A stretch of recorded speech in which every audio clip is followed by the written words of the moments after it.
It feels like we can never get through 1 week of football without some type of controversy, and this week is no different. With only 3 weeks left in the NFL regular season, now is the time of year where every game means so much more due to the playoff implications involved. The games we are watching now are the ones that players and coaches live for, games that literally make or break a team's entire season.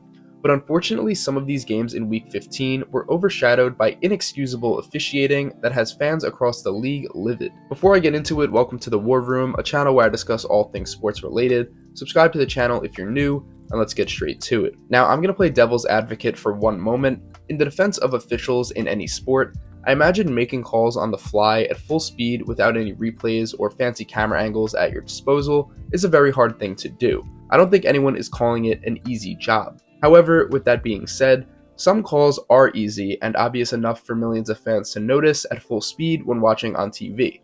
And some calls where they do have the luxury of using instant replay, they still get wrong, which is why it's always mind-boggling to see one of these obvious calls missed by multiple referees who went through an officiating training program and get paid to do this for a living. I'm not the type of fan to call an entire league rigged if one call doesn't go a specific way. I usually think fans who say that are just overreacting. But after this week of football, some calls were just so bad that it really makes you question what goes on behind the scenes and how legit NFL officiating really is. It's impossible to watch some of these games without the idea of it being fixed creeping into your mind a little bit. There's 3 games specifically that I wanted to discuss that stood out to me, but if there's any other calls from this week that I didn't mention, make sure to let me know in the comments below. The first game I want to talk about is the Colts-Vikings. If you didn't watch this game, I'm sure you've heard by now that it was an instant classic. The Colts were winning 33-0, and Minnesota battled back to win the game 39-36 in the biggest comeback in NFL history. But if you did watch this game, you would know that the Vikings pulled off this miracle despite getting screwed by the refs left and right. The first play was in the second quarter when the Vikings were down 23-0, and Michael Pittman caught this pass on third down, which got stripped by Chandon Sullivan, causing a fumble that Sullivan recovered and scored for a touchdown. However, this amazing defensive play did not count because the play was blown dead due to Pittman's forward progress being stopped. The NFL's official rule on forward progress is the point on the field where the forward momentum of the player in possession of the ball is stopped by a defender. In this case, you can see Pittman actually turn upfield and start fighting for extra yards right before getting hit and fumbling the ball. There was not one moment during this play where the ball stopped moving forward for even a second, and therefore should not have been blown dead. But it gets much worse. At the beginning of the fourth quarter on the Colts punt in a 2-score game, Minnesota returned it to the Indianapolis 25-yard line, giving the offense great field position. But this time the play was called back because of a face mask penalty on the Vikings. The penalty was called on number 29, and after watching a video of the entire punt return, this was the only time where he made contact with anyone, and from this angle you can clearly see he doesn't grab anyone's face mask. But the craziest part of this entire play is a flag was thrown before number 29 even made this contact. You can see on this screenshot, he touches the Colts player while the flag animation from the broadcast is already beginning to show on the screen in the bottom right, meaning a flag was probably thrown seconds before this even happened. When you take all of these factors into consideration, it becomes clear that this quote-unquote face mask penalty literally did not ever happen and is a made-up call. The third final atrocity from this game was maybe the worst of them all. Late in the fourth quarter, up 7, the Colts fumbled again, the ball was again picked up by Chandon Sullivan, and he once again returned it to the end zone for a touchdown. However, the referees blew the whistle early and ruled the runner down by contact. So what the referees are saying they saw on the field was this runner's knee or elbow touch the ground before the ball comes loose.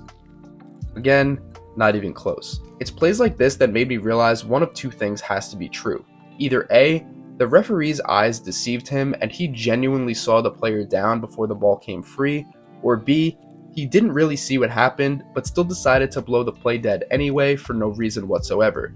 In either case, this person should not be a professional referee. As mentioned, the Vikings still somehow won this game despite the obstacles. It will be remembered as the largest comeback in football history, while also going down in my book as one of the worst officiated games I've ever seen in sports. Luckily for Minnesota, that game didn't mean too much for them in terms of the playoffs, but other teams weren't so lucky.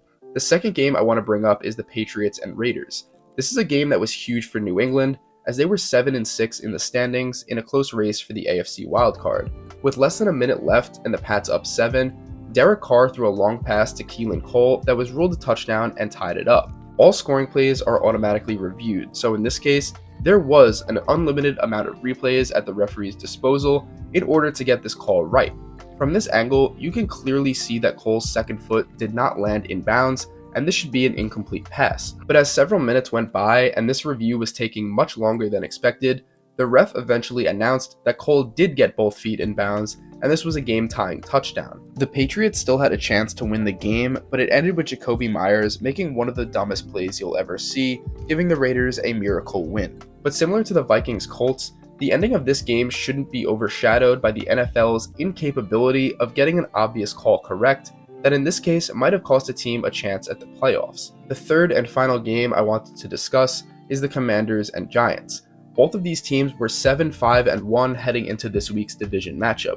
With the standings being really tight right now for the NFC wildcard, the winner of this game gets a lot more breathing room in the standings.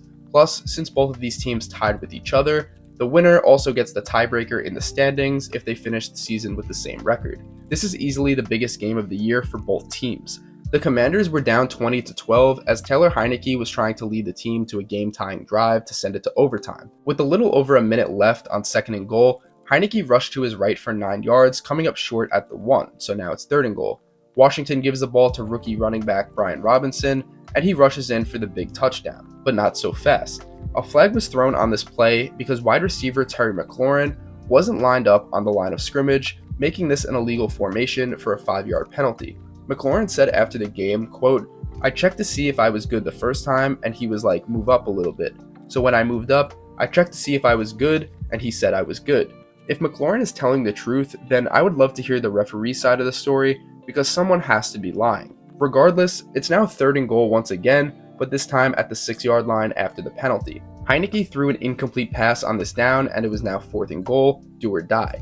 Heinicke throws a pass to Curtis Samuel in the end zone, and you can see the Giants defender draped all over him, clearly restricting him from catching the ball while it's in the air.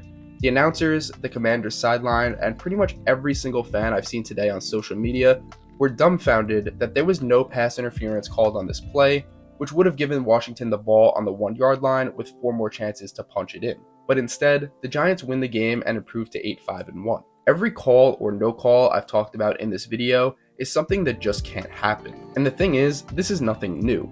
Teams have been getting screwed by this league for decades, which is why nobody expects the NFL to do anything about it, because it's just another week for them. The NFL is going to continue to make their money, they're still going to pull millions of viewers every week, but weeks like this are the reason why so many people consider the NFL the most corrupt sports league in the world. So I wanted to ask you guys if you think the NFL rigs games. Let me know what you think in the comments below. Like the video if you enjoyed, and subscribe to the channel if you're new. And as always, I'll see you guys in the next one.